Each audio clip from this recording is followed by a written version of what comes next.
Comme d'habitude, tu Je veux dire. sais que il y a une prof de Marrakech qui m'a demandé, de l'université de Marrakech, qui m'a demandé si elle pouvait venir. Ah, tu lui as dit oui. Oh, bah, je lui dis oui, oui. Ouais.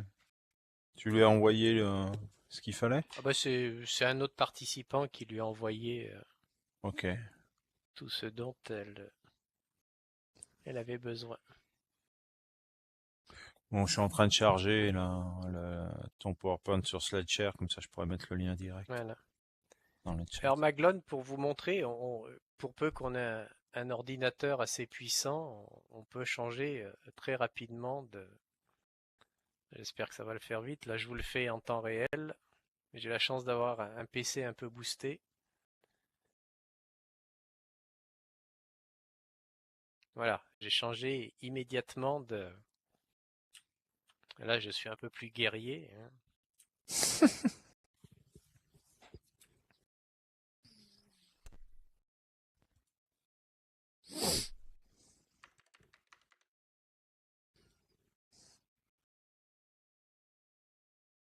Bonsoir Gérald.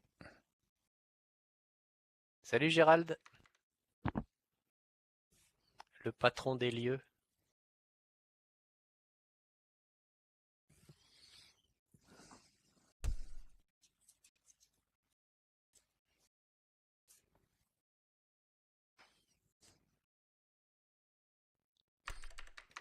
Bonsoir, bonsoir.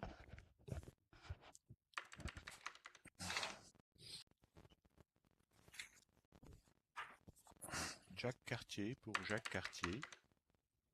Est-ce que vous m'entendez? Oui, faiblement. Oui. Euh, Jacques, tu es où? Ouais, je suis là, moi, je suis assis, Non, mais ici, devant toi. J'ai entendu Jacques Cartier. Non, je me trompe? Ah Oui, non, c'est ah, ça. j'ai pas entendu. Ah, Jacques, Ah, salut. salut Salut, Jacques. salut. Ça Comment va? va? Je viens bien et toi? Ça fait plaisir de te voir. Eh ben écoute, super, je me lance là, c'est mes premiers ébats avec Second Life. Ah, ben c'est génial. Salut Jacques. Salut, salut.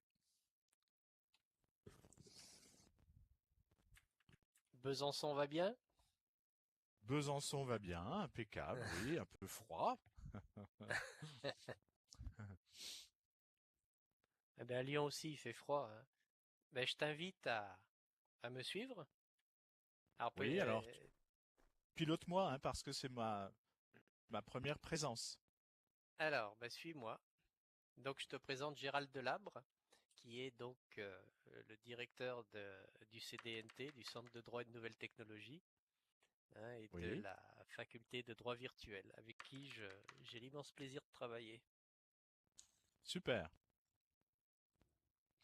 Quand tu me dis suis-moi, il faut que je prenne ma souris pour déplacer mon avatar? Oh, bah, tu prends même carrément comment, tes flèches directionnelles, plus haut, bas, droite, gauche. Donc, D'accord. voilà. Ah oui, ok.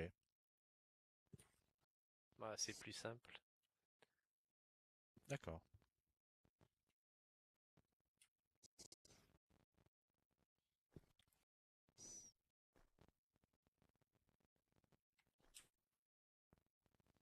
Voilà, et puis si tu cliques, alors voilà, je te présente les lieux. Là, on est dans la faculté de droit de Lyon, hein, qui a été reconstituée. C'était sur Oui. les quais Claude Bernard. Alors ici, c'est le seul élément en fait qui n'existe pas dans la fac, hein. C'est du Dommage. virtuel de chez virtuel, mais pour tout le reste, Mhm. c'est fidèle à la faculté de droit de Lyon. D'accord. Et c'est un gros travail de faire l'environnement fidèlement? Ah ben, oui, oui, c'est un gros travail. Alors derrière toi, je sais pas si tu vois, tu as un avatar qui s'appelle Merlin Thierry. Donc Alors, d'accord. c'est le Ah, concepteur de ce lieu. Alors il peut pas te parler parce qu'il a pas de micro, mais oui, oui, c'est un gros boulot, hein. C'est un gros boulot de conception.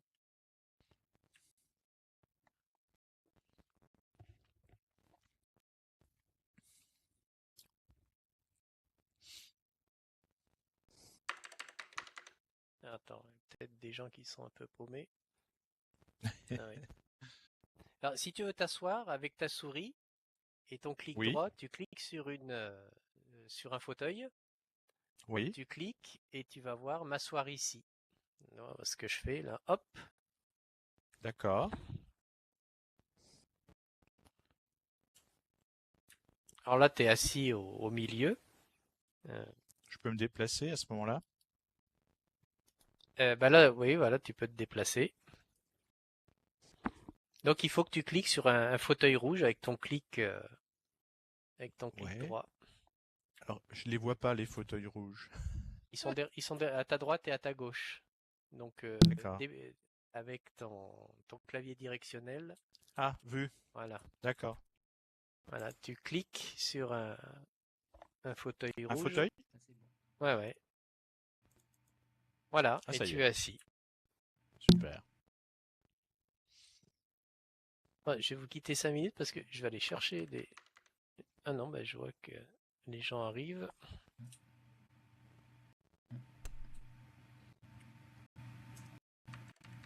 Bien, bonsoir à nouveau. Ah, Gérald, je pensais que tu n'avais pas de micro, j'étais surpris. Je- J'avais un micro, mais comme d'habitude, j'ai eu une activation un peu lente de la voix quand j'entre dans cette partie de notre SIM, et donc je suis allé réactiver en fait la voix plus rapidement vers l'extérieur, et puis je suis revenu lentement ici en laissant à la voix le temps de s'activer progressivement. Alors, puisque tu es là, Gérald, bah, présente un peu, parce que c'est quand même, et toi et Thierry qui êtes les maîtres des lieux. Tu Moi, l'es je ne tout suis autant que qu'un nous. j'ai qu'un humble Peut-être serviteur. Peut-être que quand je revenais là, j'entendais que tu disais qu'il y avait encore des gens qui arrivaient. Peut-être qu'on laisse arriver et puis on peut Oui, peut-être en oui, effet redire quelques mots de où nous sommes ici ensuite. voilà. Bah, je vois ici Thierry Portal qui arrive. Donc, les Là, gens se téléportent ici. je suis très impressionné de voir que nous recevons Jacques Cartier dans notre espace, comme quoi le travail en monde virtuel est un travail d'exploration et de grand explorateur.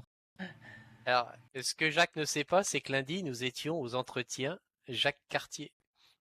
En plus, À Québec? Non, non, à Lyon. à Ah, à Lyon. Lyon. Un des entretiens Jacques Cartier se tenait ce lundi et ce mardi à Lyon sur la thématique des MOOC. Ah, oui, d'accord. En fait, je devais, ben, pour tout vous dire, avant que tout le monde arrive, je devais m'appeler Jacqueline. Ah, Et mes parents attendaient une fille. Mais en fait, je suis très content parce que c'est très agréable à porter comme nom, Jacques Cartier. tout à Alors, ce qui est fait. Tu vois, rigolo, c'est Jacques, qu'avec... Pardon. Oui. non, j'allais dire qu'on a encore un point commun, Jacques, parce que moi, mes parents aussi attendaient une fille qui voulait appeler Jacqueline. Et moi aussi, je devais m'appeler Jacqueline si j'avais été une fille. Oh, bah alors.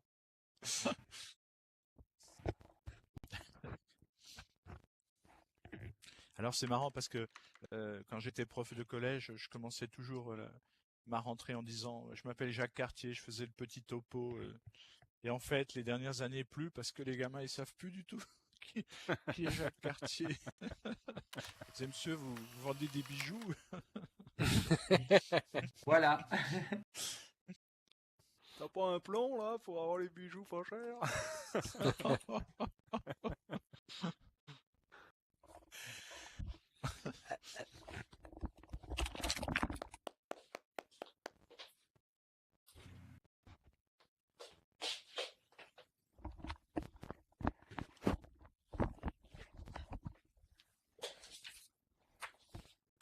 Donc en fait, on peut se servir de Second Life comme d'une classe virtuelle, Ah oui, parfaitement. Oui, totalement.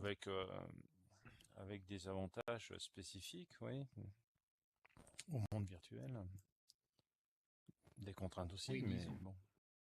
Mhm. Ouais, Et il puis va nous parler de tout techniquement, ça, Jean-Paul. Ouais. techniquement, j'étais étonné de la. Bon, j'ai bien suivi votre notice. Pouf, allez hop, tout a roulé quoi. Hein, c'est quand même souple quoi comme accès. Mhm. Oui, alors, notamment, puisque ça, je pense qu'on ne le redira pas forcément après, mais quoique on va parler de tutorat, c'est bien une forme du tutorat nécessaire en monde virtuel. Mais c'est vrai que de notre côté aussi, nous avons finalement beaucoup progressé. C'est-à-dire que on est aujourd'hui capable de vous amener tel que ça a été fait ici et avec voilà le discours que vous venez de tenir, qui est intéressant, qui est de dire bah, finalement j'ai suivi votre notice, c'est souple, c'est simple, c'est facile. Il est vrai que voilà, ça aussi c'est quand même le fruit de l'expérience, c'est-à-dire qu'on a progressivement appris et on a vu ce qu'il fallait dire, comment il fallait guider les gens. Donc aujourd'hui on arrive à amener rapidement un groupe de personnes en monde virtuel sans difficulté particulière voilà, sur l'ensemble du groupe. J'ai le souvenir qu'on a tenu dans ce même amphithéâtre il y a un an un cours magistral avec un collègue qui se trouvait privé de l'accès à son amphithéâtre parce que les bâtiments de son université étaient fermés. En 24 heures quasiment, nous lui avons prévu son cours et on a permis à sa promotion d'étudiants de venir, de suivre voilà, 2 heures de cours magistral ici, là encore avec une facilité quand même importante de la part des étudiants. Oui, oui. Et d'ailleurs, ce que tu dis, pour nous, c'est satisfaisant parce qu'il y a 3-4 ans en arrière, on apprenait quasiment en même temps que les étudiants et on avait à peu près les mêmes problèmes qu'eux. Et maintenant, bon, on est en capacité à peu près d'isoler toutes les problématiques et de les régler assez rapidement. Mais c'est le fruit de plusieurs années de pratique maintenant, effectivement, qui nous Oui, c'est ça. permet d'envoyer des documents qui permettent aux gens de se connecter assez rapidement. Oui, c'est ce qu'on a connu aussi avec les classes virtuelles qu'on utilise depuis les années 2003-2004 où on avait des soucis de connexion, de choses comme ça, micro. Puis c'est pareil maintenant, ça devient de plus en plus rare qu'on perde des gens en route, quoi. Tant mieux. Bon, j'en profite pour saluer Jean-François qui me disait bonsoir dans le chat, donc bonsoir à toi Jean-François. Oui, bonsoir Gérald. Pas depuis Bordeaux l'année dernière, ça devait être? Ben oui, voilà, à peu près. Je suis heureux de découvrir ton avatar après t'avoir connu IRL, donc c'est bien, c'est l'inverse cette fois-ci. Voilà, de temps en temps c'est comme ça. Jean-Paul et moi, de plus en plus souvent, nous commençons à rencontrer des gens réellement en fait et se dire ah ben finalement il ressemble pas mal à l'avatar que je connais bien. Donc cette fois ce sera l'inverse. Bon, bah, je vais venir te voir de plus près alors. Non, il n'y a pas besoin de se déplacer, il suffit de zoomer dans le monde virtuel. C'est ça qui est pratique, c'est qu'on peut observer de près sans être vu. Pas faux. Bon, je regarde s'il y a encore des gens. On démarre quand Et tu veux, puis- Jean-Paul, hein. Bon, on va pouvoir démarrer là. Ok. Gérald, je te propose de dire quelques mots d'accueil. Après, moi, je présente en quelques mots aussi l'intervention de Jean-Paul. Et puis derrière, on démarre. Ok? Bon, très bien, très bien. On va quand même rappeler à ceux qui participent, pour peu qu'ils soient novices, de bien fermer leur micro pendant la conférence, parce que le micro, c'est une véritable ouverture sur les bruits ambiants, et ça peut devenir vite incompréhensible. Ce qui ne veut pas dire qu'on vous interdise de parler, mais simplement avoir cette gymnastique, celui qui parle ouvre son micro et ceux qui écoutent le ferment. Voilà, c'est à peu près la seule recommandation que je vous ferai. Alors, tu te dis, Gérald, je vais envoyer l'enregistrement de mon côté. Voilà, on peut Bien. y aller. Bon, bah, parfait. Moi, je suis également prêt. Bien, bah, écoutez, bonjour à tous. Je suis très heureux de vous accueillir ici grâce à Jacques Rodet, puisque c'est bien lui l'organisateur de tout cela, et c'est avec plaisir que je sais que certaines des rencontres qu'il a organisées dans le cadre de ces 10 ans de TAD ont pu se tenir dans cet grand amphithéâtre extérieur de Second Life que nous avons donc ici.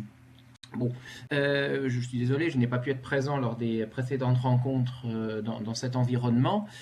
Toutefois, donc, en quelques mots, je vous présente où nous sommes. Nous sommes ici, donc, en fait, au sein d'un espace qui a été créé par le Centre droit et nouvelles technologies de la faculté de droit de Lyon. Bon, parce que nous avons, dans le cadre de ce centre qui existe depuis maintenant 15 ans, une vocation à faire de l'expérimentation en matière d'utilisation des outils numériques. Nous avons vocation à expérimenter, essayer, voir ce qui marche, voir ce qui fonctionne éventuellement aussi moins bien. Et il y a maintenant 4 ou 5 ans, nous nous sommes intéressés à Second Life, proprement parlé à cette époque-là, parce qu'on en parlait beaucoup. Aujourd'hui, on s'intéresse, je dirais, plus largement au monde virtuel. Bon, il n'empêche que Second Life a été le premier environnement utilisable et qui était mis en avant. Très rapidement, nous nous sommes rendus compte qu'il y avait des potentialités pédagogiques intéressantes. On a donc commencé à développer un certain nombre d'activités, d'abord expérimentales, au coup par coup, et puis on a structuré progressivement cet environnement. Et alors, on l'a structuré d'abord grâce à ce que vous voyez autour de nous. Là, nous sommes dans un amphithéâtre extérieur, mais autour de nous, c'est le véritable bâtiment de l'université Jean Moulin Lyon 3, situé, pour ceux qui connaissent Lyon, 15 quai Claude Bernard. Le bâtiment est vraiment ici refait à l'identique. Alors, si vous vous êtes promené, vous avez dû voir qu'il y avait également d'autres aujourd'hui bâtiments dans cet environnement-là. On trouve finalement autour de nous, derrière un bâtiment qui est prêté à l'université d'Antilles-Guyane, une sorte de petite paillote au bord de la plage.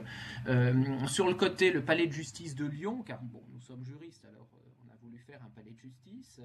Et puis un petit peu plus loin, 2 autres bâtiments, un commissariat de police qui est rentré en fonctionnement dans le cadre d'une activité spécifique, et puis un bâtiment pour l'Université du Québec, puisque nous travaillons également en collaboration avec une collègue québécoise, Samuel Ducrot-Henry.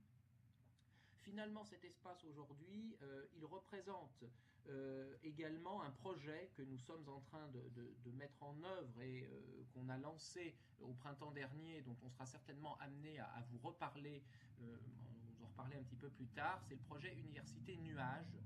L'idée étant que nous sommes ici dans un embryon d'un campus virtuel mondial qui permettrait de rassembler des acteurs, pas seulement des universités au sens strict du terme, mais des acteurs de la pédagogie, de l'enseignement, des établissements, qui pourraient mettre en commun des formations, de la recherche, favoriser ainsi des sortes de mobilités étudiantes ou également des mobilités de chercheurs, mais à travers le monde virtuel, avec des perspectives qui sont tout à fait intéressantes, tant pour les échanges pédagogiques, scientifiques, que pour des perspectives également économiques.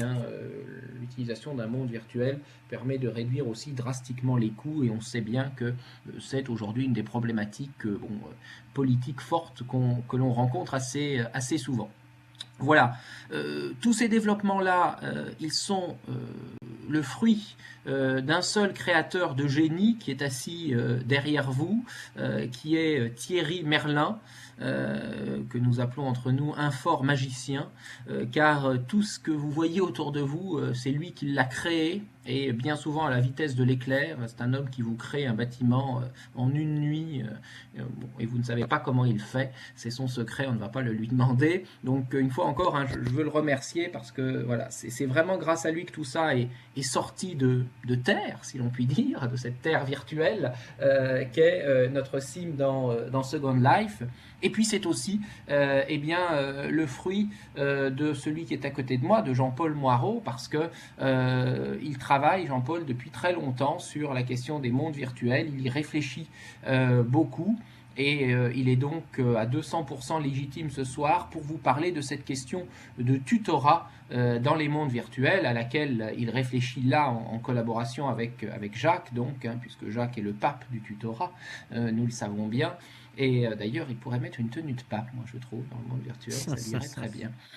Donc voilà, donc je crois que ce soir on entendra des choses très intéressantes et à titre de préambule pour passer la parole à Jean-Paul, je confirme, c'est bien la question à mon avis du tutorat qui est essentielle en monde virtuel parce que pour accéder dans tout cela, on a commencé à le dire tout à l'heure quand l'un d'entre vous disait que ça lui avait été facile de venir ici, c'est justement parce qu'on a cumulé toute cette expérience-là aujourd'hui et qu'on est aujourd'hui au-delà de la simple expérimentation. Je crois que notre usage des mondes virtuels commence à aborder un âge de raison ou un âge au moins adulte et donc nous sommes aujourd'hui capables d'y mener des choses tout à fait intéressantes. Voilà. Allez, j'arrête de parler parce que ça retardait considérablement le début de cette conférence. Et puis de toute façon, je reste à disposition en dehors de cette conférence pour ceux que ça intéresse de parler de monde virtuel.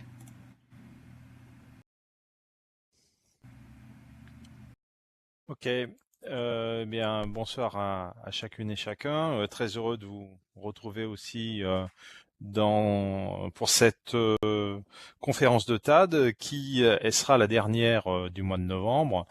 En fait, nous en avons organisé 10 au mois d'octobre, 9 au mois de novembre, et il nous en reste 4 au mois de décembre. Alors effectivement, ce soir, Jean-Paul va aborder cette question du tutorat dans les mondes immersifs.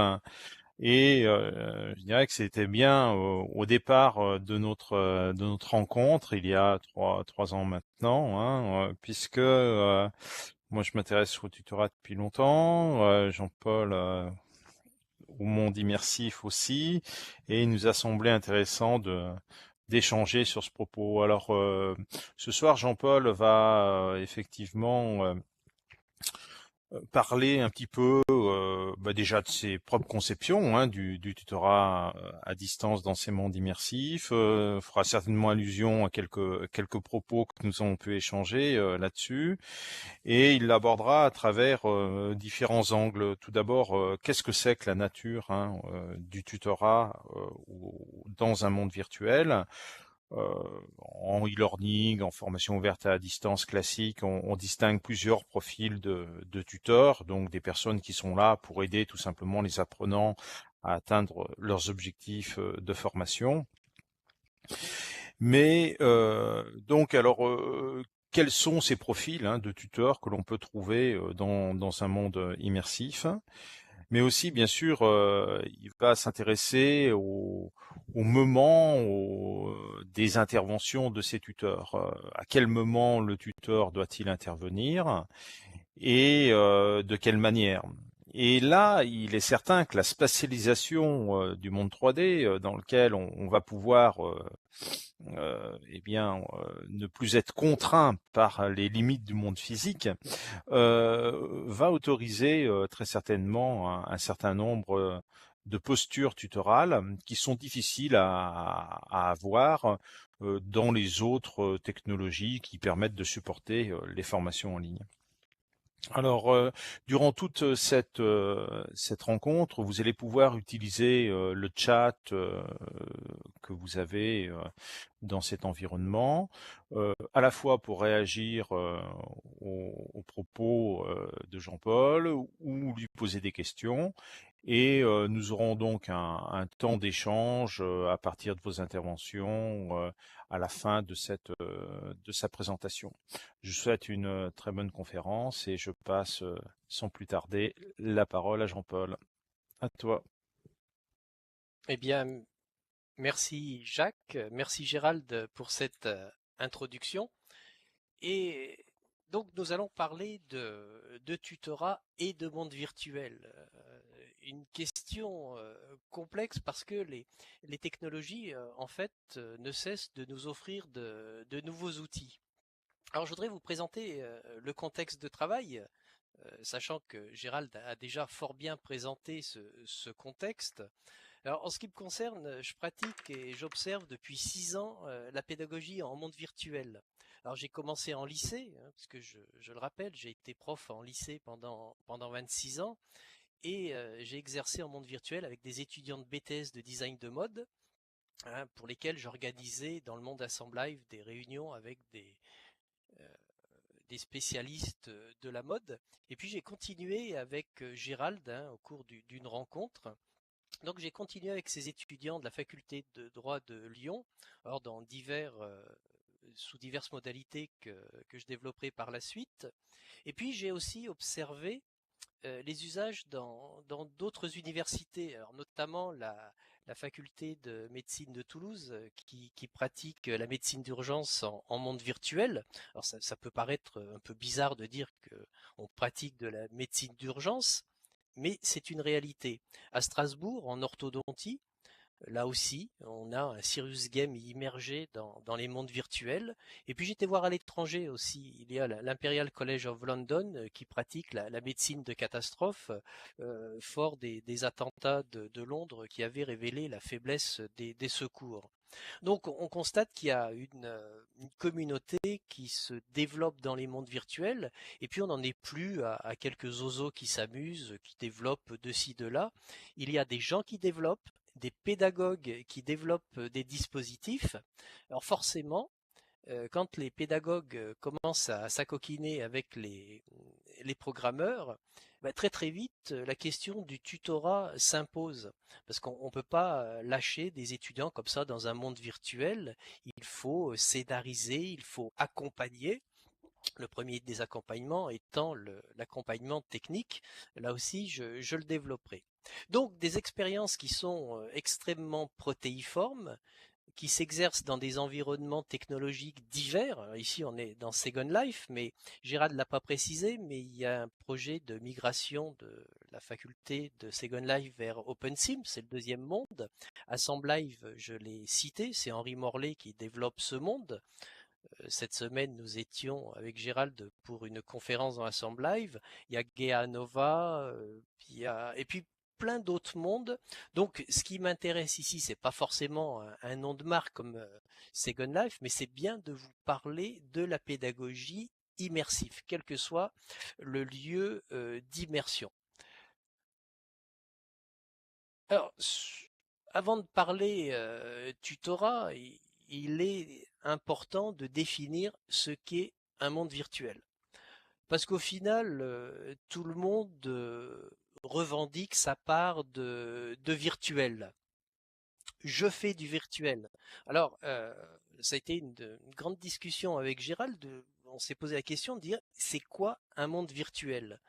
Celui qui tweet, je vois que Jean-François Cessy en ce moment est en train de tweeter, on pourrait dire, il fait du virtuel. Sur Facebook, on fait du virtuel. Or, le mot virtuel est dévoyé et souvent on l'associe à numérique. Nous, on tient à la notion de virtualité et cette virtualité, c'est l'immersion. Donc, je vais pas vous citer la définition, vous la lire, ça serait fastidieux. Je vais essayer de vous dire les points essentiels. Alors, le monde virtuel, c'est un monde en 3 dimensions. C'est un monde 3D qui est créé à l'aide d'un logiciel et d'une programmation spécifique. Ça, c'est le travail de Thierry Merlin, on l'a rappelé. Alors, ce monde, très généralement, mais c'est pas systématique, c'est une représentation de lieux réels. Cela dit, ça peut être une construction purement imaginaire. Je pense à Yan Min, par exemple, qui élabore un monde virtuel dans le cadre d'une démarche plastique. Alors, que permet-il? Il permet à un groupe de personnes qui sont éclatées géographiquement et qui vont se placer en situation immersive. Elles vont interagir. Alors, en parlant d'interaction, on a déjà posé les prémices du tutorat. C'est encadrer cette interaction. Interagir, ça ne veut pas dire faire n'importe quoi. Le tuteur interviendra sur cette notion d'interaction. Alors, les acteurs du dispositif, dans un dispositif de classe virtuelle, par exemple, ce seront des gens qui pourront se voir par vidéo, par exemple. Donc l'interaction, elle est d'une certaine façon, pour commencer, visuelle. Ici, c'est une interaction via des avatars. Et cet avatar, je reviendrai sur sa conception, ils vont pouvoir interagir avec des objets. Ils vont pouvoir interagir avec d'autres avatars. Et puis cet avatar va être doté d'une vue subjective. L'avatar pourra parler. En ce moment, vous voyez mon avatar qui parle, mon avatar qui bouge. Vous verrez, je pourrais lui faire faire des mouvements dans quelques temps. Il peut écrire. Hein, je vais afficher sur mon écran le chat et Gérald me dit à juste titre merci de te retourner. Tout simplement parce que là j'ai un problème cognitif, j'ai du mal à parler et à animer mon avatar et ma vue subjective en même temps. Cela dit, Gérald, via le chat, me dit que je suis dans une position tout à fait incorrecte. Je tourne le dos à l'assistance. Bon, et gérer des attitudes corporelles, nous y reviendrons.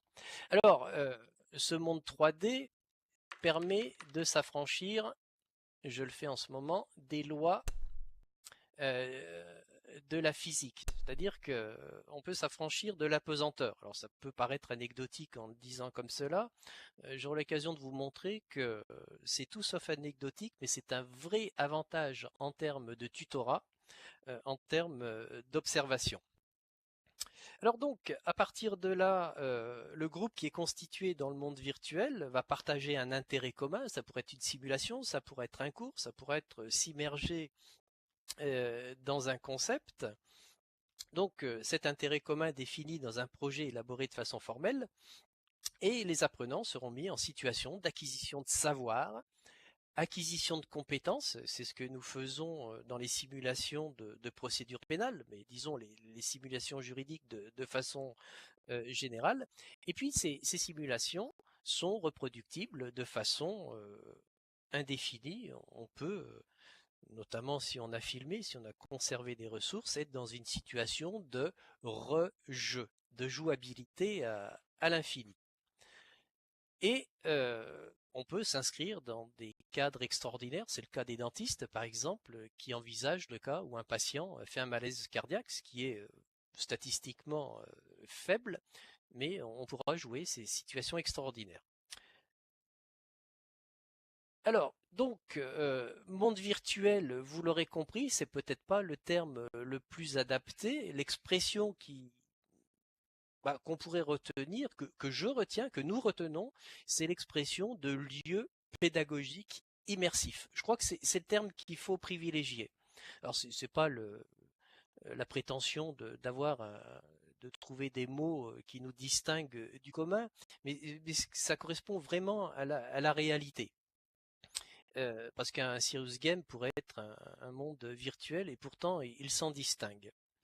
Donc cet espace 3D, c'est un lieu d'intériorisation pédagogique, c'est-à-dire que les acteurs vivent l'expérience dans ce monde en ayant accepté, et c'est ce que vous êtes en train de vivre, vous qui participez, de déconstruire vos habitudes spatiales et temporelles du réel pour les reconstruire dans l'espace immersif. Ça, c'est la définition que nous allons retenir. Alors, le monde virtuel versus serious game. Alors, on entend beaucoup parler des serious games en éducation. Alors, le monde virtuel s'en rapproche et s'en distingue à la fois, au sens où le serious game, lui, est plutôt dans une dynamique une logique de programmation. Il a plutôt tendance à être linéaire, alors que le monde virtuel, lui, c'est un espace 3D. Je vais pas revenir sur ma définition, mais ce qui prime dans un monde virtuel, en fait, c'est la dimension humaine. Les scénarios sont construits par les individus. Les individus vivent l'interaction, ce qui n'est pas spécialement possible dans un serious game, qui est beaucoup plus, j'allais dire, beaucoup plus rigide. Donc, ce qui rapproche le monde virtuel du serious game, c'est le fait qu'il soit en ligne, qu'il soit sérieux, qu'il y ait de l'interaction et qu'il y ait de la scénarisation. Mais je pense, et ça fait 6 ans que je tiens à peu près ce propos, et pour observer encore les serious games, eh bien, on peut dire que les mondes virtuels immersifs et les serious games sont différents. Alors, si on veut parler de tutorat, encore faut-il définir ce que sont les mondes virtuels, ce qu'on y fait. Car les degrés de tutorat ne seront pas les mêmes selon les scénarios retenus. Et je pourrais même dire que dans certains cas, le tutorat est à minima dans les mondes virtuels, sachant qu'on a toujours besoin de tutorat, ne serait-ce que pour accompagner les apprenants et les profs qui arrivent dans un monde, ma foi, où, je le disais, il faut déconstruire ces habitus du réel. Alors, j'ai élaboré une typologie des usages pédagogiques en monde virtuel. Pour l'instant, j'en suis à 4, mais c'est pas forcément une liste exhaustive. Disons que c'est l'état de ma pensée à ce jour. Alors, le premier point, ce sont les cours. Alors, Gérald développe par exemple un cours de droit canadien. Il fait venir une avocate qui s'appelle Doba Carré et elle dispense un cours à des masters de droit canadien dans l'amphi Huvelin, à côté d'ici. Donc, c'est faire un cours en amphithéâtre dans ce lieu immersif. Alors, certains diraient pourquoi développer autant d'énergie et de programmation alors qu'on peut faire un cours bêtement en classe virtuelle. Alors, c'est pas la même chose, au sens où l'interaction humaine, qu'elle soit d'apprentissage et d'enseignement, sont différents, puisque les personnes peuvent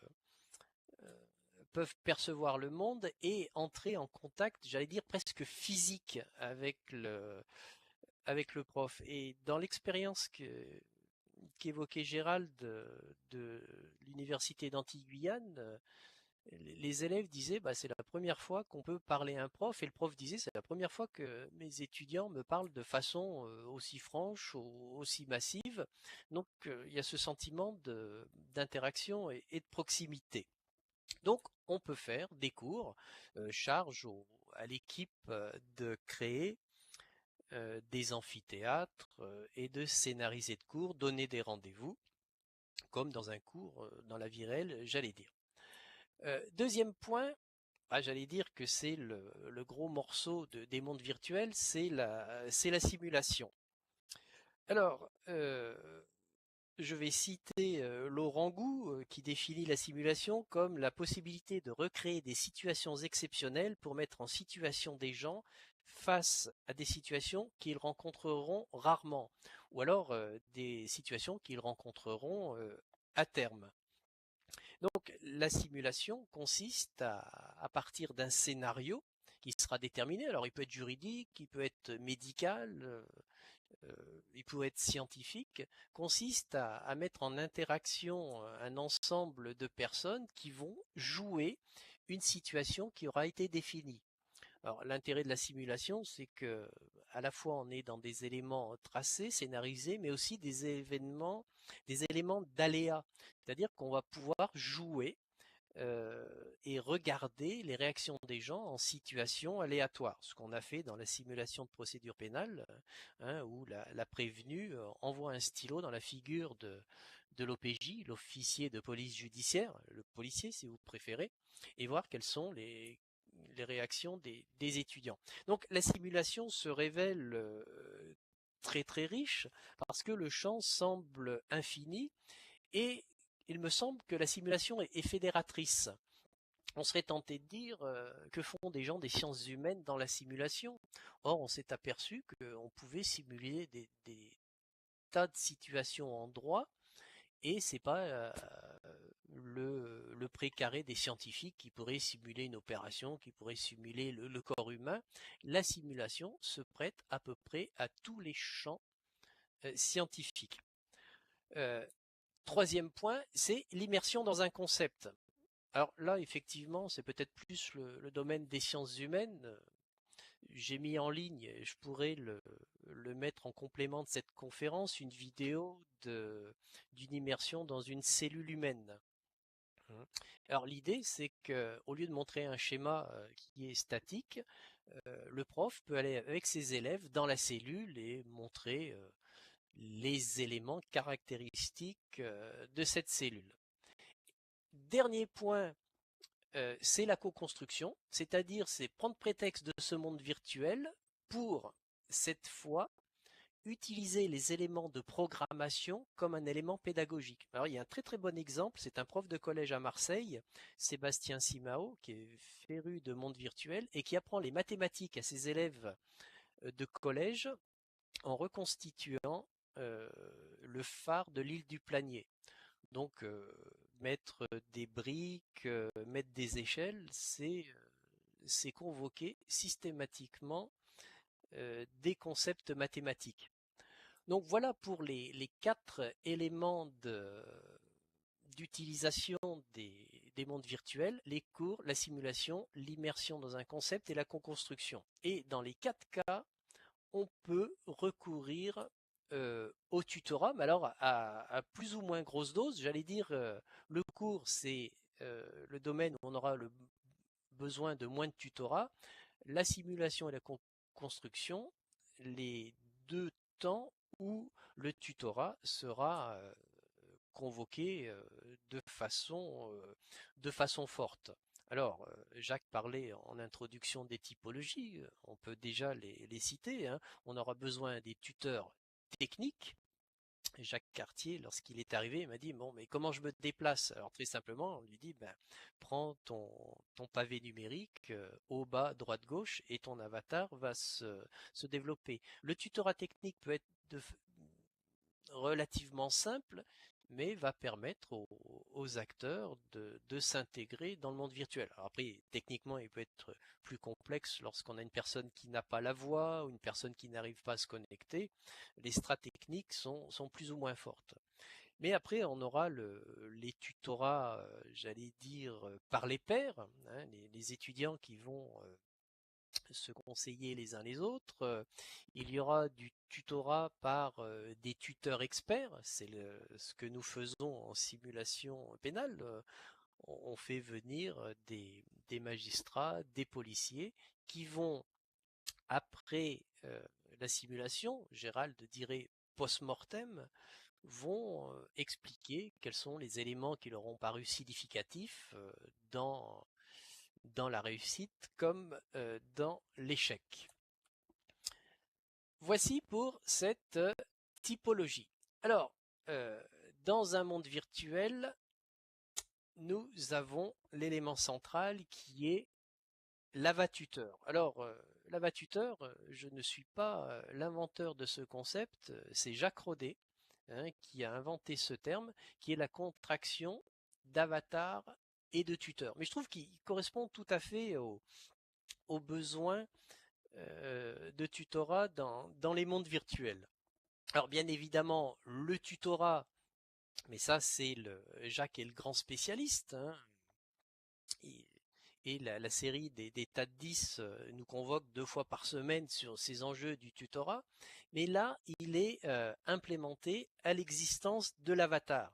Alors certains diraient, ben, un avatar c'est quoi? C'est du code, hein, c'est du 0, c'est du 1, c'est un assemblage de bits numériques, sauf que c'est un peu plus complexe que cela. Alors je me propose de vous décrire ce qu'est cet avatuteur. Alors l'avatuteur déjà, c'est la capacité de... c'est un aspect, hein, car l'avatuteur en monde immersif, en fait, c'est une métaphore d'un individu. Ce soir, je métaphorise l'enseignant que je suis. Bon, je n'ai pas eu spécialement de contraintes. J'ai pris un costume d'étudiant new-yorkais, hein, sachant que je ne suis ni étudiant et encore moins new-yorkais, mais ça n'a pas beaucoup d'importance.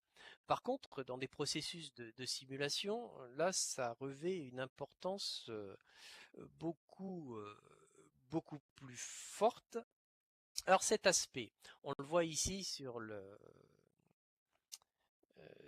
diaporama, hein. J'ai fait des représentations d'avatars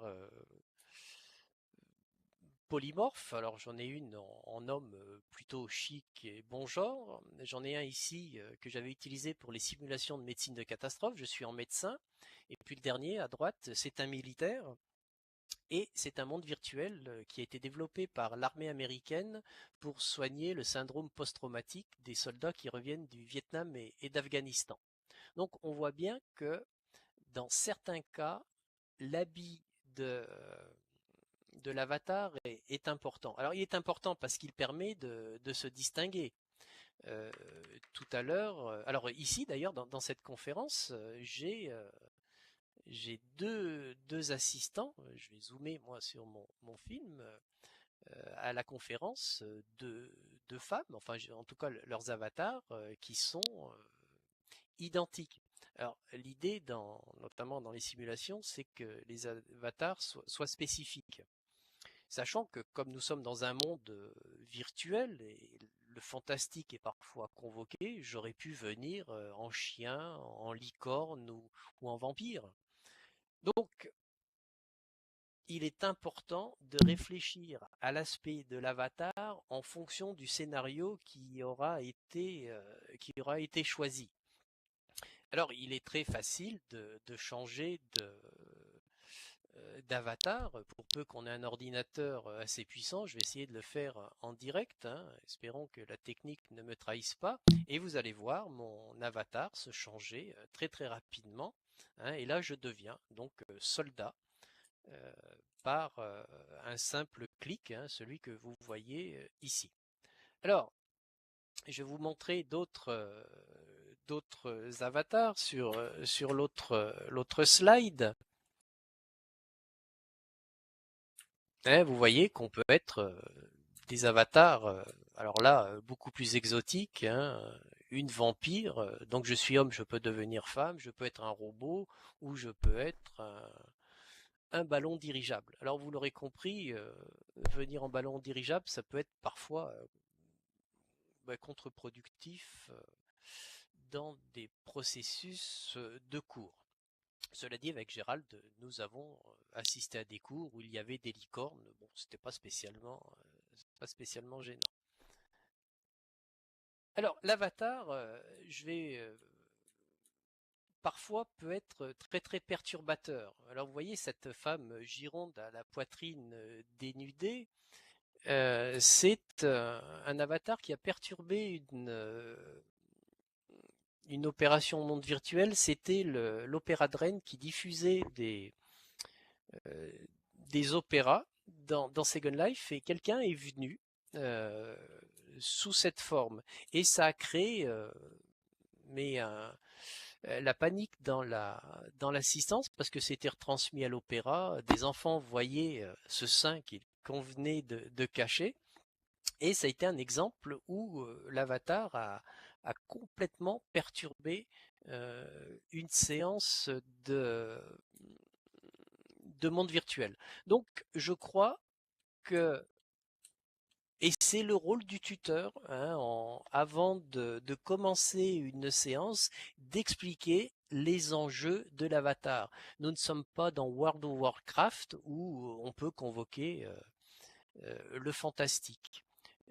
Lorsque ce sont des simulations sociales, il faut qu'il y ait une représentation sociale. Il ne conviendrait pas qu'un magistrat soit dans la situation que je montre actuellement.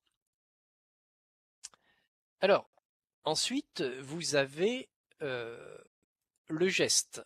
Un avatar est doté de gestes. Alors il suffit d'activer, enfin quand je dis suffit, encore faut-il être formé, d'activer des petits modules de Second Life. Alors je vais vous montrer, comme je suis en militaire, je vais montrer ma force et mes muscles. Vous voyez, on peut activer des gestes. Alors après, on peut activer des gestes beaucoup plus communs. Par exemple, dire non, je ne suis pas d'accord, je vais dire non, mais je peux dire oui. Alors dans des dispositifs scénarisés, ça peut avoir toute son importance, notamment si on joue sur des processus d'interaction sociale, de rencontres. Ça pourrait être par exemple un entretien d'embauche. Là, ça serait important. Alors ensuite, l'avatar est doté de voix. En ce moment, vous m'entendez faire ma conférence. Donc vous entendez ma voix, on peut parler, sachant que là aussi il faut respecter, je l'ai dit en introduction, lorsque je parle, j'ouvre mon micro, vous le coupez. Alors là encore, le tuteur technique devra expliquer ces enjeux liés aux éléments de voix. Alors cela dit, c'est pas spécifique au monde virtuel. Lorsque nous faisons les conférences dans Classilio ou Hangout, il convient à chaque fois de fermer son micro pour ne pas renvoyer dans l'espace signifiant, je reviens à ma dernière conférence, envoyer des bruits qui seraient parasites et qui viendraient perturber la conférence. L'aspect, la voix, le geste. Alors, le déplacement, là aussi, je peux me déplacer. Je viens vers vous. Je pourrais même m'asseoir à côté des gens qui assistent à la conférence. D'une certaine façon, je brise les codes de la conférence, mais c'est tout à fait possible de se déplacer. Alors se déplacer, je n'arrive pas du tout à me relever. Alors, j'ai l'attitude. Voilà, je vais me lever. Et donc je me suis déplacé dans un espace 3D, je pourrais aller au-dessus de vous, voilà. Et on va pouvoir se déplacer, je le disais en introduction, comme on peut s'affranchir des lois de la physique de la vraie vie, on peut voler. Alors je vais essayer de vous le montrer, voilà. Voilà. Là, je suis en train de voler. J'atterris de façon plus ou moins élégante et ces déplacements sont liés justement à la spatialisation de ce lieu 3D. Nous verrons que ça a un intérêt pour le tuteur, car pour éviter de perturber une séance de simulation, le tuteur peut choisir de s'extérioriser de la scène pour éviter de perturber le bon déroulement de la scène. Voilà ces éléments liés à cet avatar qui a une grande importance dans... alors les paroles, je l'avais dit. Bon, il pourra aussi interagir avec les objets. Je ne peux pas vous le montrer ici parce que nous sommes dans un amphithéâtre, donc j'ai convoqué un autre monde virtuel qui est un monde médical dans lequel on peut opérer un patient et interagir avec un ensemble d'objets importants et notamment ce que vous voyez ici, ce qu'on appelle des HUD, c'est un ensemble de commandes qui sont utiles pour activer certains petits programmes d'interaction. Normalement, vous devez voir ici, j'ai le HUD de mon militaire qui permet de vérifier mon état de stress. Enfin, si tant est que je revienne d'Afghanistan et que j'ai vu des choses horribles. Donc, ce sont les HUD. Bon, vous voyez ici quelques exemples de HUD que j'ai pris dans divers mondes. Quand vous voyez 25% de nitrous, donc c'est dans le monde médical où on peut justement déterminer le pourcentage de gaz pour endormir. Si vous en mettez trop, vous tuez le patient. Si vous en mettez correctement, vous vous contentez de l'endormir.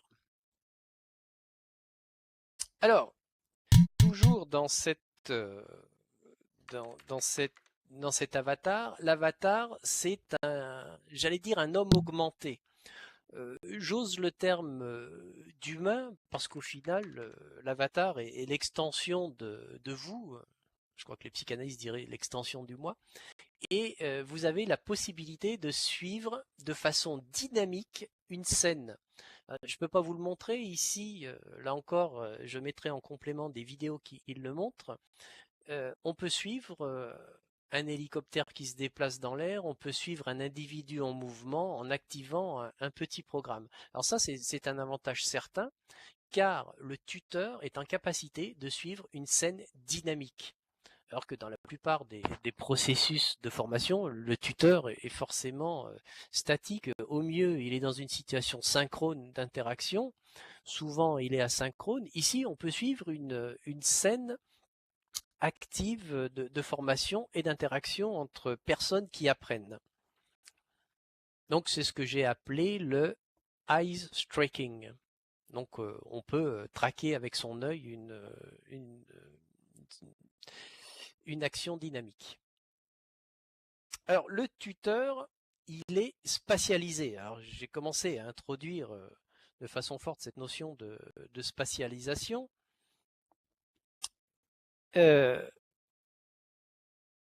L'avatuteur doit tenir compte du 3D. Alors, le tuteur, il est immergé dans l'acte de formation. Dans un jeu sérieux, si on regarde les images, la plupart du temps, vous avez des étudiants derrière des ordinateurs et le formateur qui est derrière les étudiants qui eux-mêmes regardent l'ordinateur. Il n'est pas immergé. Ici, le tuteur, il entre dans la scène, il participe. Et au final, le vrai lieu de formation, c'est bien le lieu immersif. Je dirais que l'ordinateur, c'est le point d'entrée vers. Donc là, aujourd'hui, vous êtes tous derrière un ordinateur, mais le vrai lieu de formation, c'est la fac virtuelle. Ce sont les quais Claude Bernard versus Monde 3D. Alors, comme le tuteur est immergé dans le processus de formation, bon, il a sa fonction de tuteur, il va observer, il va noter, il va débriefer. Mais comme vous l'avez immergé, se pose la question, où est-ce que vous allez le placer, le tuteur? Comment vous allez l'identifier? Est-ce qu'il faut un ou plusieurs tuteurs? Alors, c'est une question qui est sensible, et j'allais dire, d'autant plus sensible que si vous êtes dans un processus de simulation, vous pourriez très bien simuler, et c'est ce qui se fait pour la procédure pénale, simuler en même temps dans le commissariat, simuler au palais de justice et simuler dans le bureau de l'avocat. Alors, comment fait-on pour observer tout en même temps? Alors, j'ai donné un élément de réponse avec le eye tracking, mais ce n'est pas suffisant. Alors, la vue augmentée, je vous l'ai dit. Et puis, vous avez donc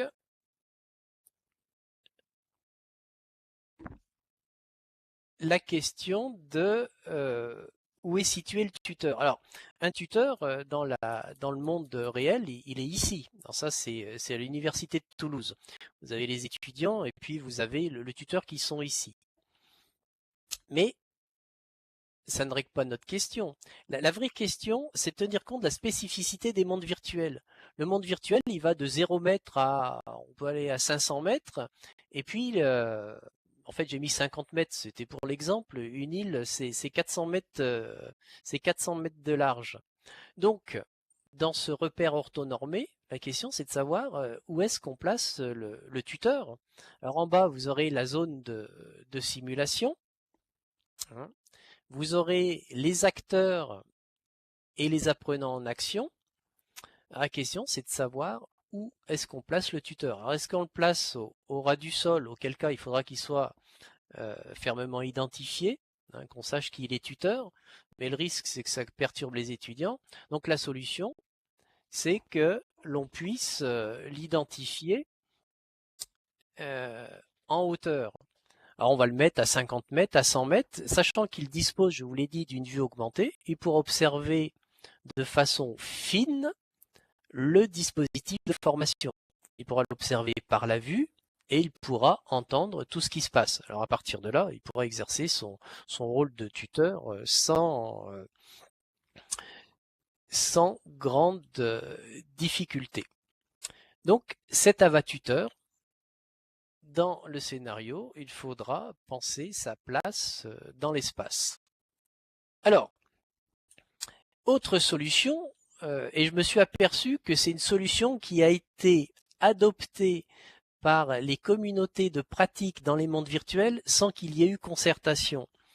Et je dirais que, mais bon, vous allez dire que je prêche pour ma paroisse, mais je crois que la forme la plus aboutie, c'est quand même Thierry Merlin qui l'a fait. Je vous en reparlerai. Enfin, le principe, il est quand même toujours le même, c'est de créer des zones d'observation. Alors ici, sur cette image, on est à l'Imperial College of London. C'est une salle d'observation. Alors, on aperçoit un monsieur qui a une jambe rouge. En fait, il s'est fait amputer d'une jambe. Et l'objectif, c'est d'éviter qu'il se vide de son sang. Donc, les acteurs vont être au sous-sol et sur le toit, on a mis des vitres et on peut observer. Ici, c'est Laurent Goutte. C'était dans un exercice de simulation d'attentat dans un théâtre. Bon, vous voyez le théâtre. Alors à l'intérieur, il y a action et dessus, les tuteurs peuvent observer. Alors, dans ces tuteurs, j'y reviendrai, on a tout type de tuteurs. Il peut y avoir le tuteur technique, mais lui, il est plutôt intervenu en amont. On aura surtout les tuteurs experts qui vont observer et qui pourront ensuite, au débrief, expliquer ce qui s'est passé en bien ou en mal. Et puis, alors, donc, ce qui se passe à la faculté virtuelle de droit, ça c'était l'année dernière dans notre exercice de simulation de procédure pénale, Thierry Merlin a créé une salle d'observation avec une vitre sans teint. J'aurais dû faire la capture, je le regrette maintenant, mais en tout cas, de cette salle, on voit la simulation. Alors on voit Gérald ici qui était en train de donner les instructions aux étudiants, et puis on voit les étudiants qui sont en train de simuler l'audition. Et quand vous êtes dans la salle, vous ne voyez pas les personnes qui observent. Donc les étudiants sont totalement concentrés sur le jeu, sur le scénario qu'on leur a demandé de jouer. D'un côté, on se concentre sur le jeu et de l'autre côté, on se concentre sur l'observation. Et ça, c'est vraiment dû au génie de programmation de Thierry, et puis de façon plus générale, la capacité de l'équipe à réfléchir les dispositifs de tutorat. On voit bien qu'il y a un lien très très fort entre la technique et le tutorat. Je crois que dans ces dispositifs, on peut difficilement dire que l'un prime sur l'autre. Le pédagogue peut rien faire sans celui qui programme. Et puis le tuteur a besoin d'exprimer ses besoins au programmateur.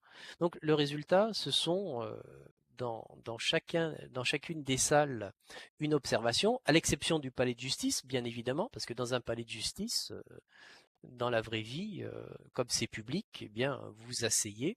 Donc ça a été le seul cas, mais pour l'avocat et pour l'OPJ, il y a eu ces glaces sans teint. En tout cas, on s'aperçoit de postures de réflexion sur le tutorat qui sont identiques sans que les gens se soient spécifiquement concertés. Alors, tout ça, je vais revenir en arrière, je vais passer rapidement le diaporama. Et c'est pas sans problème ce tutorat et puis ces actions.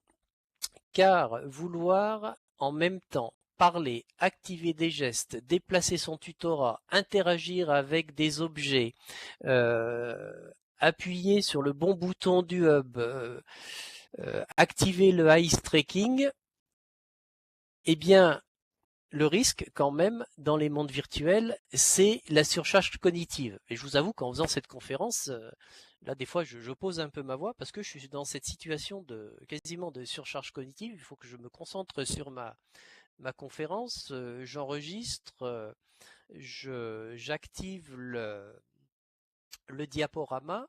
Et c'est quand même un des éléments à prendre en compte, cette surcharge cognitive qui est un risque. Je ne dis pas que c'est systématique.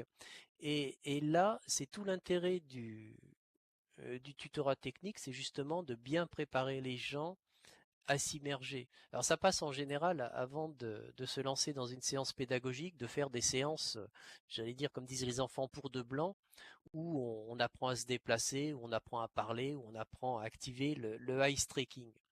Néanmoins, on peut avoir des étudiants plus ou moins habiles, des enseignants aussi plus ou moins férus d'informatique. C'est un risque à ne pas négliger.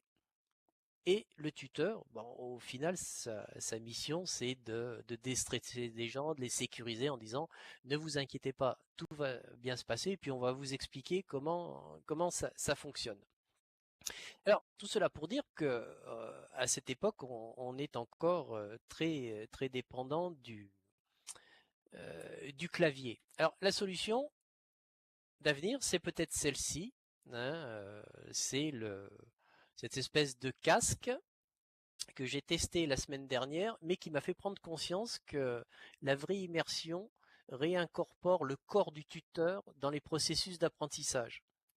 Alors, en quoi le corps est convoqué? Personnellement, mais je suis peut-être une petite nature, j'ai eu une tolérance de pas plus de 3 minutes, parce que j'étais tellement immergé que j'ai eu une envie de vomir terrible. J'étais obligé d'interrompre la séance d'immersion de peur de souiller le clavier du stand auquel j'étais. Mais probablement qu'il faudra faire des tests à terme, savoir si je suis le seul à être malade, mais en tout cas, il y a une vraie immersion, on s'affranchit du clavier, mais l'immersion réincorpore le corps du tuteur avec des troubles réels. Alors, je vais revenir à ces éléments, je continue et je vais terminer mon diaporama, je vois que l'heure alors, quand on a réussi à bien tutorer, les processus de simulation et de travail en monde virtuel sont des processus réels d'immersion. Ici, j'ai pris le cas de Samuel Ducrot-Henry qui utilise le jeu GTA pour apprendre à conduire. On voit bien qu'on retrouve l'examiné qui apprend à conduire, qui conduit sa voiture, et puis le professeur qui observe en hélicoptère. Alors, je le disais tout à l'heure, dans les scénarios, il faut vraiment prévoir la posture des tuteurs. Et si dans un processus classique, et on l'a entendu dans les conférences de TAD, notamment nos amis canadiens qui disaient un tuteur va s'occuper de 20, 30, je crois que c'était 50 le maximum, mais on est bien sur le principe plutôt d'un tuteur. Dans les mondes virtuels, pour une séance identique, il faudra probablement penser des tuteurs aux principaux endroits de la simulation. Alors, une multitude de tuteurs, alors ça c'est le grand débat qui est revenu systématiquement. Bruno Delièvre et Jacques Rodet sont sur la posture du tuteur spécialisé. Moi je suis un peu moins convaincu de la spécialisation du tuteur. Moi je suis plutôt sur la posture du tuteur multitâche, et je crois que dans les mondes virtuels, il nous faut des tuteurs qui soient quand même multitâches, qui aient une vision technique, une vision disons plus scientifique de l'affaire. Alors, je dirais que le débat reste d'actualité. Je pense que Jacques ne manquera pas, peut-être même d'en reparler dans le débat, de savoir spécialisation ou pas. Voilà, je vois que l'heure avance. Si on veut ne pas trop déborder, j'aurais pu en parler davantage, mais je vais m'arrêter là. Donc, je vous remercie pour votre attention. Et puis maintenant, si vous voulez poser des questions, je suis à votre écoute et disposé à vous répondre avec plaisir. Eh bien, merci beaucoup, Jean-Paul. Alors, en attendant de collationner là les questions qui ont peut-être émergé sur le chat et puis sur le fil Twitter, deux, trois remarques. Alors, je dirais que les mondes virtuels, peut-être plus que les dispositifs classiques de e-learning, et tu l'as bien souligné, eh bien, sont des lieux d'interaction. Et on a vu toute une génération de dispositifs e-learning qui pariaient en fait sur l'autoportance des ressources formatives, c'est-à-dire qu'elles se suffisaient à elles-mêmes pour que les apprenants s'en saisissent et réalisent leur apprentissage. Ce qu'il y a d'intéressant dans les mondes virtuels, c'est qu'effectivement on est donc dans une simulation de lieux, parfois très inspirée de la réalité comme cet amphi, ou tout au moins le complexe de la FDV. Et donc, on pourrait le définir avant tout comme un lieu de rencontre. Hein. Alors justement, tu nous as parlé d'un certain nombre de choses, et notamment des gestes que pouvait avoir l'avatar dans ce monde. Et on peut remarquer que dans le monde réel, quand on se rencontre, et en tous les cas dans les dispositifs de e-learning qui sont bien pensés, où on alterne des séquences présentielles et des séquences distancielles, eh bien, on se pose la question, mais pourquoi finalement avoir une séance présentielle? Pourquoi faire? Quelles sont nos intentions? Et bon, alors je prendrai juste un exemple de manière assez classique. Quand on est sur des parcours assez longs, comme on peut trouver à l'université, eh bien, on positionne souvent un regroupement présentiel au début de la formation. Et les arguments qui sont avancés pour faire cela, c'est que bon, bah, c'est quand même bien que les personnes puissent se rencontrer en chair et en os. Et quand on se rencontre comme cela, il y a ce qu'on se dit, donc ce qu'on verbalise, mais il y a aussi toute la communication non verbale qui nous échappe largement et qui est fondatrice en fait des représentations que les individus ont des uns des autres. Et alors, on avait eu l'occasion de l'évoquer sur le blog Tutvirt, où on échange régulièrement sur ces questions de tutorat dans les mondes virtuels.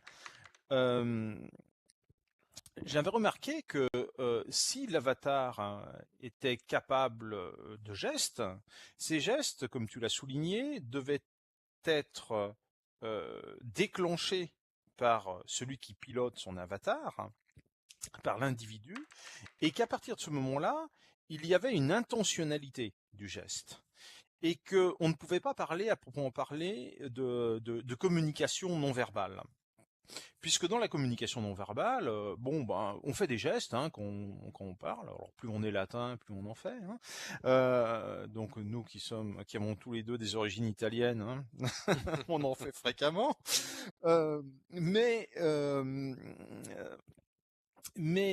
ces gestes, on ne les contrôle pas. Alors je sais bien qu'il y a des disciplines qui s'ingénient non seulement à contrôler les gestes qu'un individu peut faire, et puis à les interpréter aussi, de manière parfois un petit peu raccourcie. Mais alors, bon, ma question, en fait, Jean-Paul, je vais finir là-dessus, je vais pas être trop long, c'est quid finalement de cette communication non verbale, qui bien évidemment dans une situation formative est tout à fait importante. On sait bien qu'on apprend aussi beaucoup de ces enseignants en les voyant évoluer, de par aussi bon, encore, j'allais dire la tonalité de la voix, mais ça, c'est une communication qui est possible, bien sûr, à travers le monde virtuel. Mais bon, au niveau des gestes eux-mêmes, et en parlant, j'arrête pas d'en faire, et je serais tout à fait incapable de les impulser à mon avatar. Alors, qu'est-ce que tu peux nous dire là-dessus?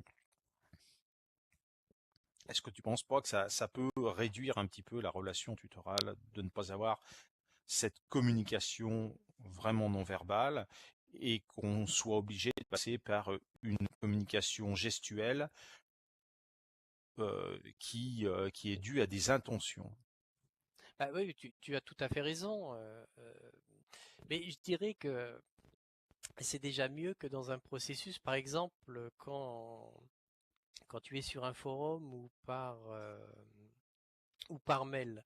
Moi, j'avoue que Hum quand j'envoie un mail, je pèse vraiment mes mots et la façon de le dire, parce que moi, il m'est souvent arrivé de penser que quelqu'un était très très en colère alors qu'il était tout bêtement pressé et qu'il avait écrit son mail un peu à la hâte, ou des gens qui avaient oublié de déverrouiller leur clavier numérique et mettaient tout en lettres majuscules, ce que je prenais pour du courroux. Donc le monde virtuel, c'est déjà mieux parce que on peut intégrer ces gestes. Mais je suis d'accord avec toi que ce geste, il est pensé, on va le mettre à un instant et que le non-verbal échappe. Cela dit, j'ai montré cette télé qu'on met devant les yeux et je pense que à terme, on devrait pouvoir avoir des systèmes type la Wii où moi aussi je fais des gestes quand je parle tout seul devant mon bureau. Si je suis filmé, je pense que je dois avoir l'air totalement ridicule de faire des gestes devant mon ordinateur. Et je pense que quand on sera capable d'avoir des détecteurs de mouvement, le mouvement humain sera retraduit par l'avatar. par la machine. Bon, je pense que Mhm. c'est une question de temps. On le voit j'allais dire dans le play, dans le jeu pur. Ici, on est plutôt dans le game, et je pense qu'il faudra attendre. Alors, j'ai été écouter Joël de Ronet la semaine dernière avec Gérald. Il parlait de la possibilité d'avoir des hologrammes. Alors là, on est peut-être sur des temporalités plus longues. Je suis peut-être un doux rêveur, mais je tiens à le rester. Mais je pense que c'est par la technique qu'on pourra petit à petit introduire le geste. Cela dit, Jacques, je vais te faire une réponse en disant que quand on est en classe virtuelle, moi je re-regarde ce qu'on enregistre et je trouve qu'on est furieusement figé devant nos caméras. Et Ah, mais je la suis d'accord vidéo, avec toi. Oui, oui, oui, oui. la vidéo, on a l'impression qu'on est attaché à un piquet à notre chaise et on est crispé et le non-verbal passe pas mieux par vidéo. Et je pense que le non-verbal fonctionne dans un seul endroit, c'est dans la vraie vie. Et je crois que c'est l'intérêt des formations hybrides, c'est de pouvoir mettre les individus les uns en face des autres. Alors, je modulerais, je dirais, la communication non verbale gestuelle, mais je te rejoins par contre tout à fait sur le cas des classes virtuelles, où effectivement, d'abord on est défini par un cadre, et puis la vidéo, souvent c'est une petite pastille, donc il est bien difficile de voir toutes les nuances. Après, on est aussi lié à des contraintes de bande passante, il peut y avoir des décalages, ça arrive parfois entre le son et l'image, et tout ça ne favorise pas réellement non plus une gestuelle, une communication non verbale gestuelle. Et par exemple, là, je vois J'avais Gérald. une remarque. Vas-y, Gérald. Oui, alors tu me voyais peut-être debout puis sauter d'ailleurs. Oui, Je sais pas si c'est ce que tu voulais dire. Oui, et comme je sais que tu as un malin plaisir à me faire rigoler quand je dis des choses sérieuses, quand c'est pas en m'envoyant des mails et des SMS qui me font rigoler, et je me suis dit, Gérald, typiquement, j'étais en train de penser à ça, il fait exprès de faire le zozo derrière pour me déstabiliser, et ça répondait à la question Alors, de Jacques, ce qui serait totalement impossible dans d'autres dispositifs. Mais j'étais persuadé que tu le faisais exprès pour que je me mette à alors je l'ai éclater de fait rire. exprès. Je l'ai fait exprès. Alors, il s'agit de te faire rigoler. Je t'invite à tout de suite prendre ton téléphone portable et tu y trouveras les SMS que tu n'as heureusement pas lu pendant cette conférence. Non, en effet, je me suis levé puis j'ai sauté parce que, en fait, alors ceux qui sont présents ici ne le savent peut-être pas, mais d'une manière générale, dans les cours que nous organisons, nous, avec Jean-Paul, nous avons mis en place ce code, alors, qui est bien un code non verbal, du coup, cette fois, c'est justement une personne qui se lève signifie qu'elle veut prendre la parole. Donc c'est la raison pour laquelle je me suis levé pendant que Jean-Paul répondait à la remarque de Jacques, en attendant qu'il me donne la parole. Comme il ne m'avait pas remarqué, j'ai décidé de sautiller légèrement afin de me faire voir, en espérant pouvoir obtenir la parole. Bon. En effet, sur cet aspect, j'avais deux remarques.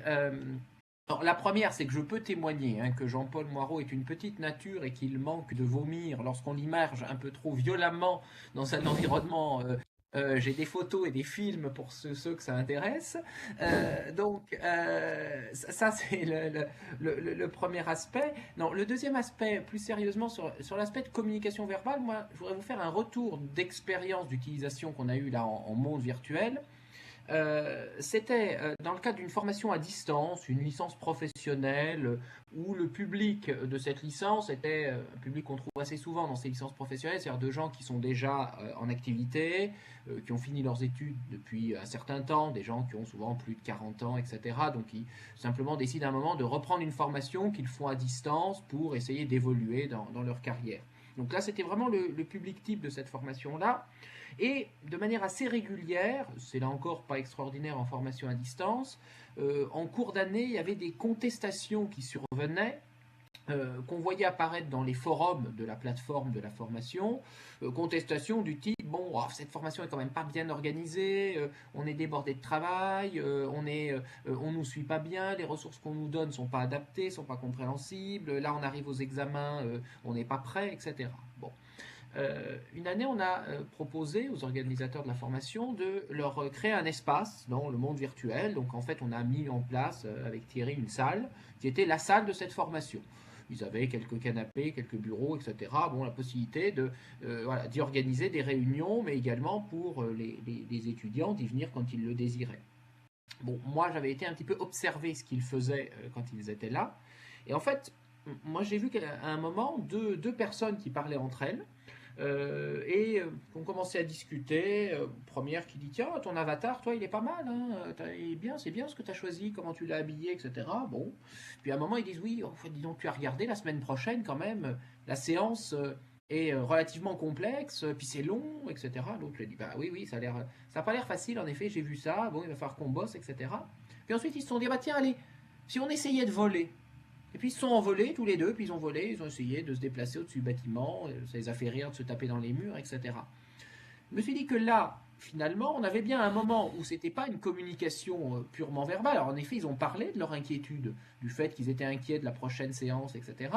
Mais en même temps, le fait d'être dans cet environnement où il y avait d'autres paramètres qui leur arrivaient, la présence de l'autre avatar, la possibilité de voler, etc., donc des choses qui étaient non liées au fond de leur formation, fait que cette inquiétude qu'ils ont partagée à un moment, bah voilà, ils en ont parlé. Au lieu qu'elle ressorte chacun dans leur coin via un message dans le forum sur lesquels les autres allaient surenchérir, ils ont évacué le stress parce qu'ensuite ils sont allés se déplacer, ils sont allés voler, etc. Donc voilà, j'ai vraiment vu cet aspect-là. Il me semble que c'est pas uniquement le fait d'avoir pu en parler, c'était aussi le fait d'être dans ce contexte immersif, d'avoir ces interactions relativement différentes. Et puis j'ai moi-même le souvenir au début où j'étais dans les mondes virtuels, j'avais vraiment le sentiment en tout cas d'être en présence de quelqu'un quand bien même il ne me parlait pas, et notamment j'étais très gêné de croiser un avatar sans le saluer, sans lui dire bonjour. Bon, après je me suis raisonné me disant finalement quand je croise quelqu'un dans la rue, je salue pas toutes les personnes que je croise, donc après tout ici, si je connais pas l'avatar en question, aucune raison particulière de lui dire bonjour. Voilà, donc il y a vraiment cet aspect-là, et puis juste je reviens, je vais pas faire trop long, mais sur la remarque d'avant, j'ai vu en effet Jean-Paul assez mal avec son masque qui l'immergeait. En revanche, ça c'était les arts et métiers là, de Paris qui nous montraient ça. Enfin, le fait de pouvoir utiliser des types de consoles type Wii ou des choses de ce genre adaptées, c'est déjà une réalité. Quand Jean-Paul a essayé, on lui a mis dans les mains deux espèces d'éléments de type console Wii, et il pouvait dans le monde virtuel avec son avatar attraper un ballon, déplacer le ballon. Donc ce qui veut dire que quand il rapprochait ses deux mains, les deux mains de son avatar se rapprochaient. Donc on peut imaginer qu'en gros, si on adapte ça avec des formes de gants ou autres, on est déjà capable, en fait, sur une conférence, de pouvoir lever les bras, écarter les mains, etc. Et donc déjà de faire bouger l'avatar, mieux évidemment que le petit ensemble de gestes qu'on peut donner à quelqu'un et qui fait que globalement, quand il parle, son avatar reste pas statique, il a les lèvres qui bougent et puis les bras qui bougent un petit peu aussi. Voilà un peu bon, ce que ça m'évoquait. Ok, alors bon, bah écoute, bien évidemment, tu t'en doutes, Jean-Paul, puisque tu as relancé le débat, tu m'as invité à te répondre à propos de la multiplicité des tuteurs, en tous les cas des profils distincts de tuteurs au sein d'un dispositif. je dois dire que j'ai entendu ton argumentation qui m'a pas complètement convaincu, dans la mesure où je dirais que plus finalement l'environnement est riche, eh bien, plus on a intérêt à répartir les tâches de soutien aux apprenants. Euh, alors, bon, moi, je prendrais l'exemple de mes débuts en classe virtuelle qui remontent à pas mal d'années maintenant quand même. Et j'étais vraiment en surcharge cognitive quand je devais à la fois piloter mon diaporama, vérifier les mains qui se levaient, regarder le chat, et tout ça en développant mon propos. Donc fréquemment, bah, quand on démarre dans les classes virtuelles, on conseille aux personnes eh bien d'être en co-animation, d'ailleurs comme nous le sommes ce soir. Euh, alors, le monde virtuel est beaucoup plus riche encore et beaucoup plus chargé aussi de signification qu'une classe virtuelle. Euh, euh, Puisque la classe virtuelle, c'est un espace simplifié, on va dire, métaphorisé. Tandis que là, on est vraiment dans un espace, alors qui est virtuel, mais qui a la complexité, quasi la complexité, je dirais, du monde réel. À partir de ce moment-là, bon, on distingue différents types de tuteurs, notamment, bah, tu l'as évoqué, le tuteur technique qui va pouvoir aider les individus eh bien, à tirer parti des fonctions de l'environnement, même peut-être déjà tout simplement à s'y connecter. Et puis, il y a habituellement d'autres types de tuteurs alors tuteurs pédagogiques bien évidemment, mais aussi d'autres tuteurs en fonction de la temporalité de la formation et du moment où on se situe dans la formation. Euh, Par exemple, si on est dans un cursus où à un moment donné, les participants, les étudiants vont faire un stage en entreprise, on va avoir effectivement une personne qui va les encadrer plus particulièrement durant cette période. Et qui ne sera certainement pas l'expert du cours X ou Y. En tous les cas, pas toujours. Je pense ça peut être exactement la même chose dans les mondes virtuels. Simplement la visite de stage ou tout simplement l'entretien qu'on a au téléphone ou en classe virtuelle, bah là, elle va se passer dans le monde virtuel. Mais ce ne sera pas la même personne, ce ne sera pas le même tuteur qui entrera en interaction avec les apprenants. Donc, je comprends bien comment dire, le souci qui est le tien de la simplicité de ce qu'on a appelé aussi le tuteur orchestre ou le tuteur couteau suisse. Euh, et il est certain que le tuteur, quelles que soient ses attributions, doit maîtriser à minima l'environnement technologique dans lequel il évolue. Mais il y a de nombreux inconvénients aussi à une figure unique d'encadrement. Et puis, ça fait aussi, faut pas oublier que le tutorat, c'est aussi le tutorat par les pairs. On a eu la conférence de Katia Papi qui nous a montré toute la variété de cette modalité de tutorat par les pairs. Et donc, limiter en fait les interventions tutorales à une personne qui serait donc estampillée tuteur couteau suisse ou tuteur orchestre, moi me semble un peu limitatif. Voilà. Bon, je ne sais pas si je t'ai convaincu, puisque c'est un débat qu'on a depuis longtemps. Non, mais En Jacques, tous les cas, depuis le début des 10 ans de TAD. mais je crois qu'on va poursuivre ce débat, étant entendu que bien évidemment, j'ai pas le sentiment d'avoir raison. J'essaye juste d'osciller entre l'usage et puis une réflexion plus théorique. Alors, tu as bien fait de parler du tutorat par les pairs parce que dans la simulation pénal, on avait créé des groupes, ce qui est possible dans Second Life. Et quand un étudiant, par exemple, faisait l'audition, il y avait tout le groupe qui discutait en même temps et qui envoyait des messages en disant bah, oriente plutôt comme ci, oriente plutôt comme ça.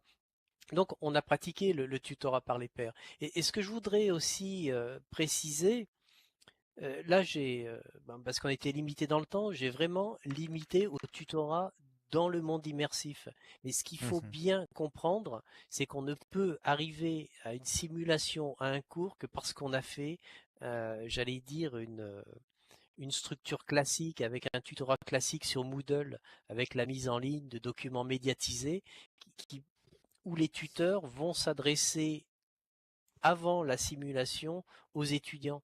Donc il ne faut pas voir le monde virtuel comme une entité à part de tout, mais elle s'inscrit bien dans un dispositif beaucoup plus large. Mais ça pourrait faire quasiment l'objet d'une autre conférence sur le travail préparatoire et le tutorat pré-simulation. Ok.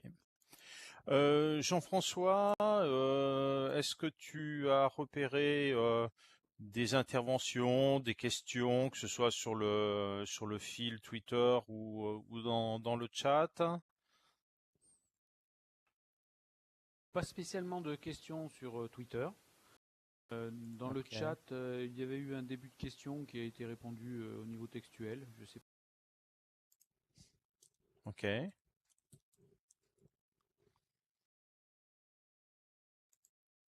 Je sais plus. Oui, Jacques posait la question. Désolé, je me suis Vas-y. pas levé. Non, sur la question qui était, je ne sais pas, Jean-François, si tu évoquais la question évoquée par, je ne sais plus qui l'a posée là, mais sur la question des vies d'étrosentins utilisées dans le cadre de notre simulation de procédure. Alors, en effet, paradoxalement, ça pourrait paraître une mauvaise utilisation du monde virtuel, en ce sens que on aurait pu tout à fait apprendre aux étudiants l'utilisation de la vue subjective, la possibilité de déplacer sa caméra et donc en effet de ne pas être obligé d'être sur le lieu de la simulation pour pouvoir l'observer. Alors bon, j'ai répondu en effet par écrit l'aspect qui consiste à dire, bon, ces étudiants n'étaient absolument pas que des observateurs, on les voulait vraiment comme étant eux aussi acteurs de la simulation, sachant qu'on avait au total une trentaine d'étudiants pour à chaque fois simplement 2 ou 3 rôles à jouer. Donc tous ne pouvaient pas jouer un rôle actif, hein, vraiment jouer le rôle d'un avocat, d'un magistrat, etc. Mais on voulait que les autres ne soient pas des observateurs passifs. Donc on leur avait donné des missions d'observation. Ils devaient vérifier la conformité de la procédure, la pertinence des réactions en fonction de ce qui se passait, etc. Par sous-groupe, comme Jean-Paul vient de l'indiquer. Et donc on voulait les rassembler physiquement dans une salle où ils allaient pouvoir se trouver vraiment dans ce contexte d'interaction entre eux. Donc ça, c'était la première raison. Et alors ça a présenté une sorte d'avantage, en tout cas, puisque là, on vient de parler de tutorat par les pairs, c'est que ça, on ne l'avait pas anticipé. Ils l'ont créé d'eux-mêmes. Mais en effet, dans ces chats de groupe qu'on avait donc créés, ils se sont mis à discuter entre eux, évidemment, non seulement ce qu'ils devaient observer, mais ils se sont mis très rapidement à envoyer des messages à ceux qui étaient en train de jouer, en lui disant « Il vient de te dire ça, pousse plus sur tel domaine, repose une question sur ce sujet-là. À ça, il ne faut pas le laisser passer, il faut lui demander de reprendre et de s'expliquer plus clairement. » Donc il y a vraiment eu un tutorat qui s'est installé entre eux d'une certaine manière ici, tutorat qui n'était pas technique, qui était vraiment pédagogique ici. Et ça, finalement, ils l'ont vraiment mis en place d'eux-mêmes. Et je pense parce qu'eux aussi se sentaient quand même à proximité de la scène, ensemble, là, dans cette salle proche où ils observaient ce qui se passait. Oui, alors Tout à je crois fait. que tu viens. Excusez-moi. Pardon. En fait, Allez-y, allez-y. c'est moi qui avais posé cette question, mais en fait, c'était pour également mettre l'accent sur la nécessité de bien former à l'outil les gens qui utilisent le monde virtuel, et également pour souligner ce dont nous parlait tout à l'heure Jean-Paul Moirot, c'est-à-dire la charge cognitive qui en ressort. Je pense qu'il faut avoir une vraie habitude pour manier tout cet ensemble de nouveaux outils, en fait, tout simplement. Voilà. Oui, alors Gérald, je trouve que tu as souligné deux choses qui sont importantes. C'est que d'une part, effectivement, le tutorat par les pairs, et je pense que ce soit dans le monde virtuel ou ailleurs, eh bien, il peut émerger spontanément, et il émerge d'ailleurs spontanément plus facilement quand on est sur des groupes restreints, on va dire. Quand on est dans des très très grands groupes, c'est un petit peu plus difficile. Euh, D'autre part, souvent on cantonne le tutorat par les pairs à l'encouragement que les uns peuvent se donner aux autres, etc. Et on voit bien qu'au contraire, il peut toucher tous les plans de support à l'apprentissage, y compris le plan cognitif et donc pédagogique, comme tu l'as indiqué. Alors, on va arriver là à la fin de notre rencontre de ce soir. Je tiens bien sûr à remercier une nouvelle fois Jean-Paul pour cet exposé qui a ouvert de nombreuses perspectives et on n'a pas épuisé les questions, bien évidemment, mais bon, c'est la loi du genre. Je tenais aussi à remercier la FDV qui nous a mis à disposition cet amphi et qui nous a permis de réaliser 3 conférences des 10 ans de TAD ici même. Et par là même nous a permis d'expérimenter un autre mode de diffusion de conférences dans le cadre d'un séminaire comme celui-ci. Alors, pour ceux qui souhaiteraient poursuivre, alors dans d'autres espaces, nous allons avoir encore 4 conférences. La première, qui se passera dans une classe virtuelle, aura lieu mardi prochain et c'est Sylvain Vacarès qui va la donner en faisant un retour sur le système tutoral qui a été mis en place dans un master à Rennes 1. Le 5 décembre, c'est moi-même qui interviendrai pour parler de la manière dont on peut concevoir les services tutoraux. C'est un sujet qu'on n'a pas vraiment eu le temps d'aborder, mais ou de manière très succincte. Jean-Paul a quand même parlé de la nécessité de scénariser cet accompagnement. Dans cette conférence qui sera donnée en Hangout direct et donc accessible sur la chaîne YouTube de TAD, j'aborderai quelques-unes des actions concrètes qui permettent justement de scénariser le tutorat à distance. Et puis la semaine suivante, donc le mardi suivant, c'est Marcel Lebrun qui donnera une conférence. Alors je sais qu'à Lyon, Marcel est bien connu, qui donnera une conférence en faisant un rapprochement entre la posture de l'enseignant en présentiel, en pédagogie inversée, et la posture du tuteur à distance. Et le 12 décembre, nous aurons notre conférence de clôture qui sera donnée par Pierre Gagné, qui est professeur à la Téléuniversité du Québec, qui a suivi en direct ou les enregistrements de toutes les conférences et qui nous fera non pas un résumé, mais essaiera un peu de nous bousculer et d'ouvrir des perspectives de recherche possibles sur ce thème du tutorat à distance. Je vous remercie chacune et chacun pour votre participation et je vous dis à très bientôt. Merci encore. Au revoir. Merci. Bonne soirée. Bonne soirée. Bon, voilà, j'ai coupé l'enregistrement. Alors j'espère que ce coup-là, j'ai paramétré. Je passerai pas 3 siècles oui. à mettre en ligne. Tu connais l'expression chat échaudé, craint l'eau froide. Tout à fait, oui. Bon, bah, je dis ça. Non, mais je pense que ça. J'ai également essayé d'enregistrer. Je sais pas trop. Je le mets en ligne.